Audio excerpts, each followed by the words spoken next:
Do you give your brain a spa day with mental health breaks? Are you a mental health ninja seeking help when the going gets tough? Do you give yourself enough self-care recovery so you don't burn out? Are you setting boundaries that even Wonder Woman would be proud of? Do you Marie Kondo your time to find space for R&R? Are you high-fiving your inner genius for realizing that rest actually boosts productivity? If you answered no to most of these and feel like you're not doing these enough or you're not enough, then you may be a recovering people-pleasing codependent perfectionist. Well, you're in the right place. Welcome to the Breaking Script podcast with Lala and Nini. This is the place where you embark on a fun and lighthearted therapeutic adventure with Hallmark movies and Asian dramas. Based on years, yes, we really mean years of therapy, we have come to find glimmers in everyday life. Glimmers are micro moments in your day that bring you joy and peace. And believe it or not, we found them in Hallmark movies and Asian dramas. But this is not about shutting down or an unhealthy escape. Glimmers are like the dainty fairies that sprinkle tiny specks of delight and wonder onto the canvas of our souls. It's as if they're like ethereal glitter celebrating the everyday magic of life.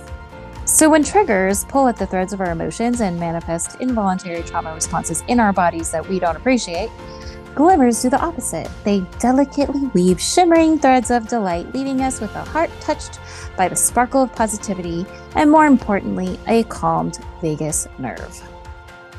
Okay, so who are we and why are we talking so much about glimmers and Hallmark? Well, I'm Lala, the non-French speaking French Canadian residing in Toronto, Canada. And I'm Nini.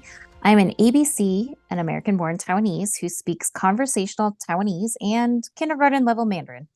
Who are we kidding? It's preschool Chinglish at best. I was born in New York City, raised in Los Angeles, and moved to the Midwest. And I've been living in the hometown of Hallmark capital of the world, Kansas City.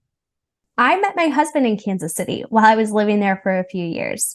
Actually, fun fact, Nini and I are sister-in-laws. Yes, my brother and Lala bonded over common threads in their childhood, including Disney and musicals.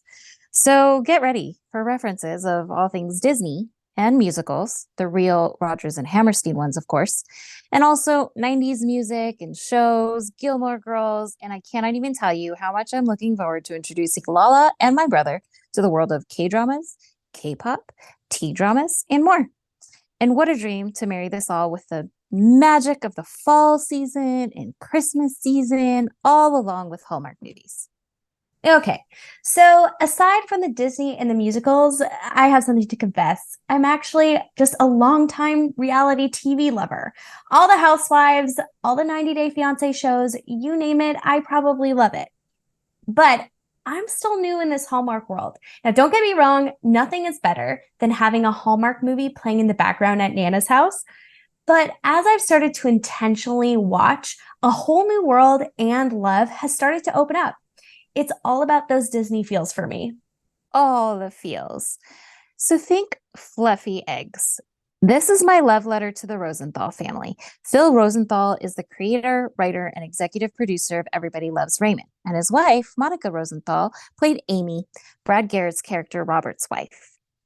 This is a PSA for anyone who's going through some kind of traumatic life event, sudden unexplainable life crisis, betrayal, life-altering disappointment, grieving or death or loss. You get the point. If you don't want to be triggered, follow the counsel of my wise friend and social worker, and please don't watch any Pixar movies or nature documentaries. My personal recommendation that I've told many, many people is please watch Somebody Feeds Phil. That's Phil's current show on Netflix where he gets paid to travel and eat, and he's quite literally living my dream life. Now, Phil's show isn't just about trendy, yummy cuisine and travel. It's all about the heartwarming, universal interactions that connect us all. The way he connects with people everywhere he goes and creates community amongst his production team, the local production team that they have to hire where they go, and even strangers everywhere he goes, and all around food just leaves me in awe and wonder. So picture this. It's a magical fall day, or let's get real, winter day if you're in Los Angeles or some similar climate, where the air is turning crisp and you're wrapped in a cozy blanket, sipping your favorite beverage, savoring your favorite comfort food, and tuning in as Phil finishes up his day traveling and eating in an exotic location. And this is my favorite part. When he dials up his parents, the ultimate dynamic duo of the most delightful banter you've ever heard, where these New York Jews are the epitome of fun and their conversations are like a warm, fuzzy hug. In one of Phil's interviews, he was asked the secret to his happiness. And he shared that his dad's rule in life was to keep it simple, to keep what you need to be happy simple. All his dad needed to be happy was fluffy eggs. And so glimmers are like fluffy eggs. Just look for the fluffy eggs in your life. And for me, looking for fluffy eggs was what led me to the Deck the Hallmark podcast. And again, this is not an ad, and no, I'm not getting paid, but I should.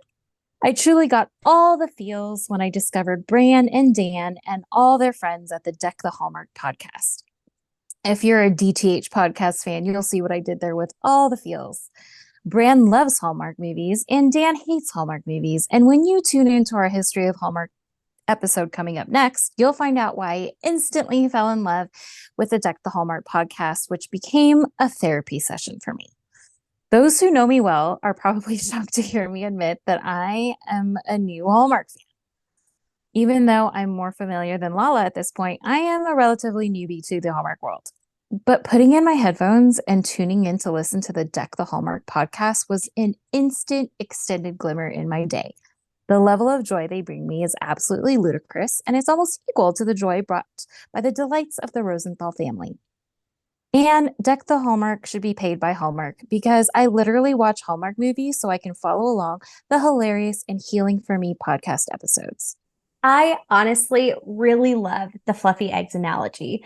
It shows just how small glimmers can actually be. Also, I fully agree that the Deck the Hallmark podcast can truly lift any mood. And if you don't think so, just try listening to one of the podcasts and tell me your mood didn't change.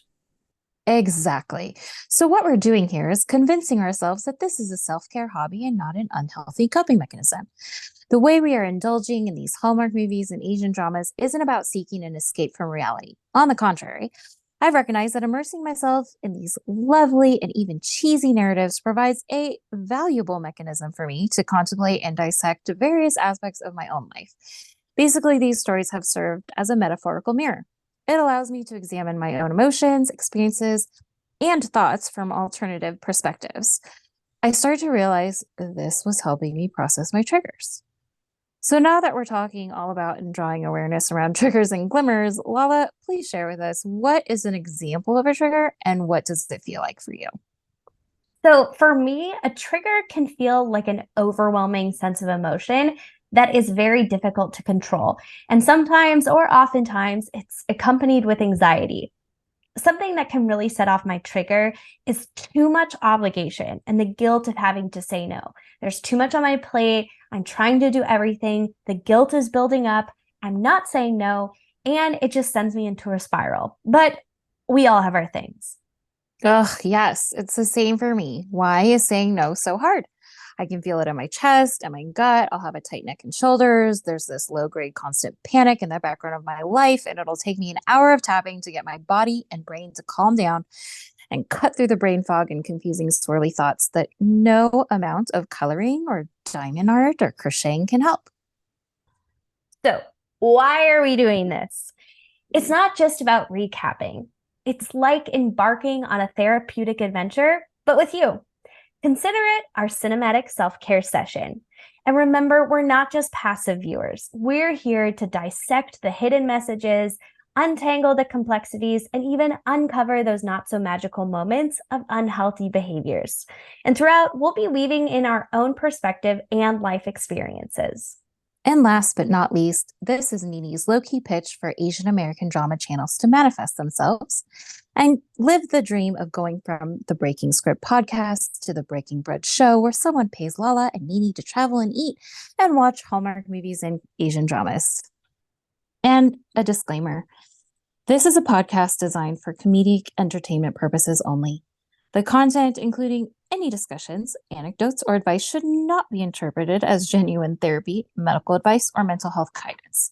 While we strive to tickle your funny bone and bring a smile to your face, we strongly urge our listeners not to consider any information from this podcast as a substitute for professional assistance. If you or someone you know is struggling with mental health issues, seeking therapy, counseling, or medical attention from qualified professionals is essential. Remember, your well-being is no joke, and taking the appropriate steps toward mental and emotional health is of the utmost importance. So enjoy the laughter, embrace the satire, and savor those fluffy eggs. But always prioritize your mental well-being with the support of qualified experts. So think of this as your personal invite to our cinematic self-care session. We're going to unwrap the enchanting world of Hallmark movies and the occasional Asian drama. So get ready to snuggle up as we enjoy the cheer, the charm, and the occasional cheesy wonder of these festive films.